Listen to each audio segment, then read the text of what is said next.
This is my recovery story from chronic fatigue, fibromyalgia, chronic insomnia, migraines, and gut issues like leaky gut and IBS.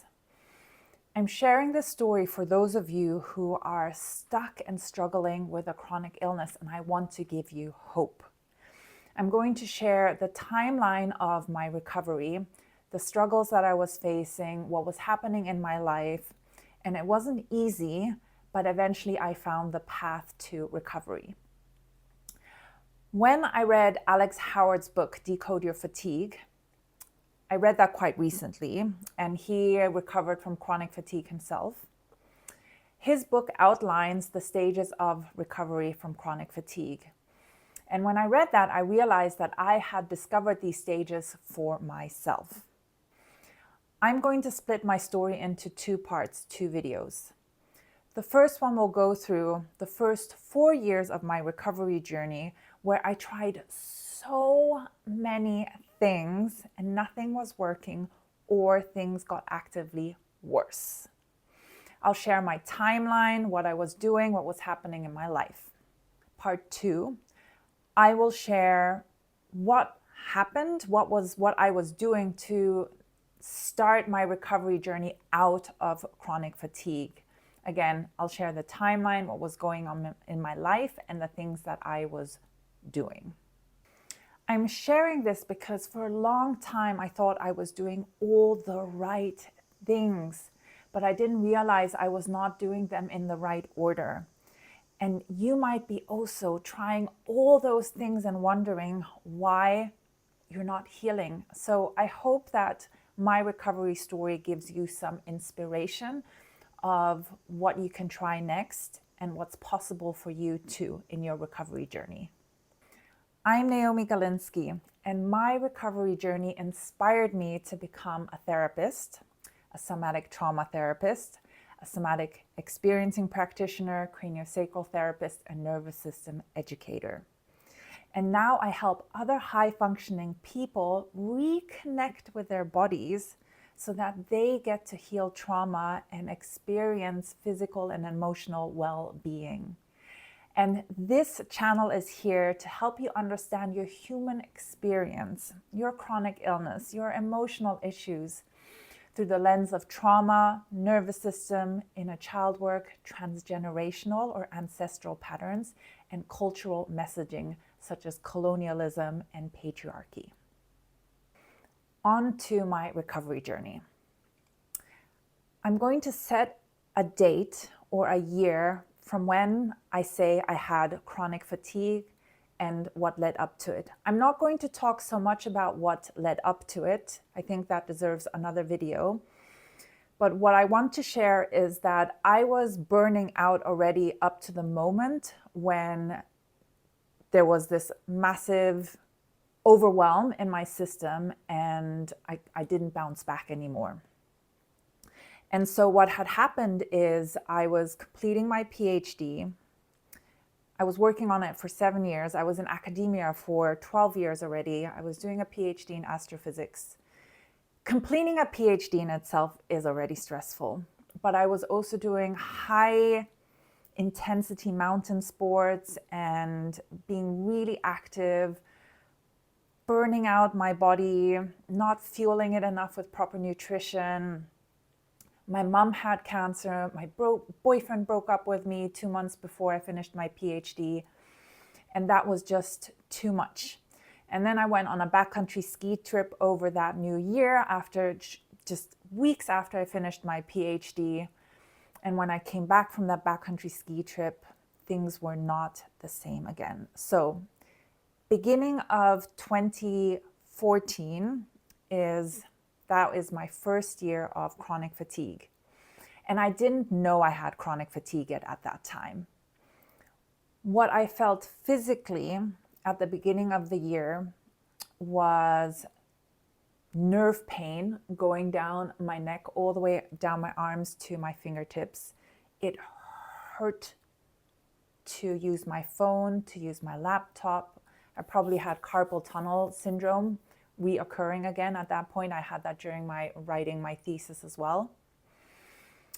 and I couldn't sleep. I couldn't put my head above my hand or below. It was just really painful. And that was the start of the chronic insomnia as well, and the chronic migraines. So I had migraines multiple times a week. And if I didn't have a migraine, I had a headache. So that was just a constant that I was dealing with. So I wasn't able to fall asleep. And then I didn't sleep through the night. I fell asleep maybe at 6 a.m. and then at 7 or 8 a.m. I would have to get up to go to work again. And I was exhausted, and I still at the beginning thought I can exercise through this, but realized I can't. I just can't. And I reduced my exercises more and more and more to the point that I realized that even walking around the block is tiring. I was also heartbroken from the breakup. My mom's cancer was causing me stress. And I realized that I don't want to be in academia anymore. I don't want to do physics. I never wanted to do physics. So I'm entering this crisis, this physical, emotional, spiritual career, everything crisis. My supervisor keeps me on for a few more months after my PhD as a postdoc to help with another experiment. And while this is happening, I am figuring out how to transition out of academia and find a job. So I am exhausted, but I'm networking. I'm going to career events. I am talking to lots of people to find a job. Then social events, I realized, were also burning me out. So I reduced hanging out with people. I still tried going to parties, but that would end up in my energy crashing and taking over a week to heal at times. And I realized I have adrenal fatigue. And later on in that year, I take 2 months unemployment insurance because I get that in Canada, in between ending my temporary postdoc and starting my new job in a software company. And in between that, I go to Burning Man, which was not a great idea, super fun experience, but I really didn't have the energy and the capacity to deal with that much stimulation. But I went, so that was what I did. And then I started my job, which was 40 hours a week, a full-time job. And I was stressed because my brain wasn't functioning. I wasn't sleeping, and I really wanted to make a good impression at the new job that I had. And while all of this is happening, I am trying so hard to figure out what's wrong with me and how to fix myself and how to heal so I can go back to the life that I had, where I was climbing mountains, where I was rock climbing and skiing and being the social life of a party. And the first avenue of healing that I took was seeing a naturopath, and I did an elimination diet. I cleaned up my diet. I got rid of all the toxins in my cleaning products and self-care product. And I was doing regular acupuncture. I was doing mindfulness meditations every morning, and I reduced my exercise to yin yoga and restorative yoga, if you can call that exercise. I guess mindfulness activities. And by the end of the year, I wasn't feeling better. In fact, I was feeling worse. I had 4 root canals within 1 month towards the end of the year because I was still super stressed out.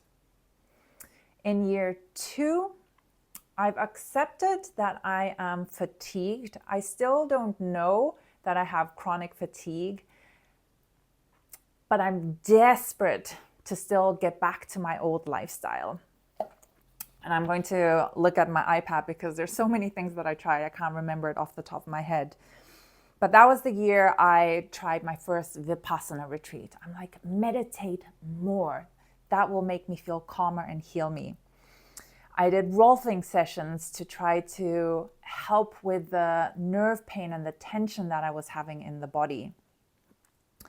I changed my diet to a more ketogenic diet, a mitochondria healing diet. And I read books on adrenal fatigue, on mitochondria, on cell function. And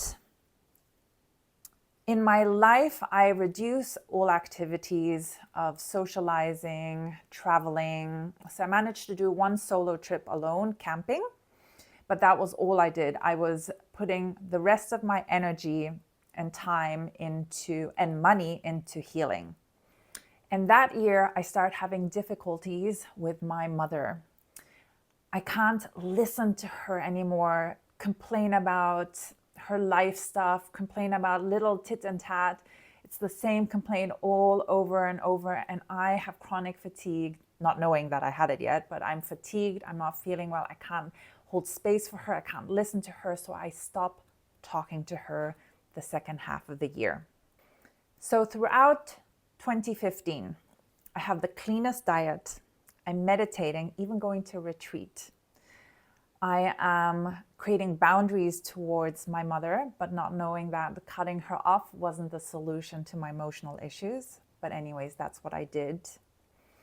And I reduced my lifestyle to have the most quiet, low stimulating life at home that I can possibly imagine. My insomnia is still the same. The migraines are still there. The fatigue is still the same. I take ibuprofen a lot for my headaches, for my migraines, to cope with that. And so it was the end of that year that I filled out a questionnaire for chronic fatigue and realized, oh, damn it. I don't want to swear here. I want to use the S word, but shoot. I've got chronic fatigue and this is not going anywhere. And that was a hard realization to take. I enter my third year of chronic fatigue and I thought things can't get worse, and my oh my did they get worse. In April of that year, my family calls me and says I need to go back to Japan immediately. I'm half Japanese, my mom is Japanese, and she was there while this whole cancer thing was going on. She only had a few days left. So I go back, I managed to talk to my mom for the last 2 days before she passes away. I stay there for a few weeks trying to sort things out. I come back and I can't function anymore. I'm crying every day. I thought my brain wasn't working at all, but now it's like I'm dropping things at work. And my boss notices that. And I didn't know that I could take stress leave until I bumped into a friend while I was crying, walking down the street, crying on my way home. And she said, hey, the healthcare system in Canada allows you to take at least 3 months or 15 weeks of stress leave. So I looked that up. I am terrified of telling my bosses that I want that, but I do it because at this point, nothing in my life functions. So I take the stress leave. I finally get some space to rest. And during that resting period, I decide to take a technology detox. So I go off all social media. I hardly respond to emails. And I'm going really inward. I am grieving my mother's death. I'm doing some solo trips out into nature. I also do a Vipassana retreat at that point. And I think I managed to go to one of my friends' weddings that year during that stress leave as well. And I had plenty of time to recover after that. So that was helpful. And after the 15 weeks, I am not ready to go back to work. Not at all. My fatigue hasn't really shifted. It was lovely to have the time off, but I was dreading going back to work. I go back a week later on my way home. I get hit by a car and nothing, I didn't break any bones, but I was in so much pain that I had to take time off again. So I guess the universe was telling me, you're not ready to work yet. And now I'm in full body pain. I'm grieving. My insomnia is worse again. My fatigue is worse. My brain fog, everything is worse than it was ever before. And during this time, I still have the cleanest diet. I'm still meditating every day. I'm taking so many supplements. I'm doing acupuncture. I'm doing talk therapy. I was doing talk therapy throughout the whole years as well to support my issues with my mom. And then after her passing away, support the grieving process. Now I enter my 4th year of healing, feeling crap, totally crap. I start work again part-time. I can't do 40 hours, so I think I start with 30 hours a week. I increase that to 35 throughout the year, but then go back to 32. That was the last time in 2016 before my mom passed away that I was able to work 40 hours a week, actually. Even now, I don't work that much because it doesn't work for my body, but I regress. The beginning of 2017, I am now so desperate to get out of pain and fatigue and emotional issues. So I go on this wild neurotransmitter supplement protocol that is super expensive. It was developed for Parkinson's disease people. I even read the research papers on that, even though I don't have Parkinson's disease. And it temporarily worked. And I had this moment of more energy, and I'm like, oh my God, this is what it feels like to be a normally functioning person. I was able to do normal chores without getting fatigued, but I had major side effects. So I ended up stopping the supplement protocol, and I ended up back to square one where I was at the beginning. Then I tried Osho no Mai meditation to release all of the emotional crap that was stored in my body. And that was talking loud. If you don't know what that is, that's talking gibberish loud in a room full of people. We all sound like mad people. And that was overwhelming for my nervous system. And that sent me crashing backwards. And it took me 3 months to recover from that. So I know what it feels like to overdo things when you are so desperate to get better. And at the beginning, I'm also doing physiotherapy consistently every week to try to heal the pain in my body from that accident of being hit by a car. And the pain is not going away.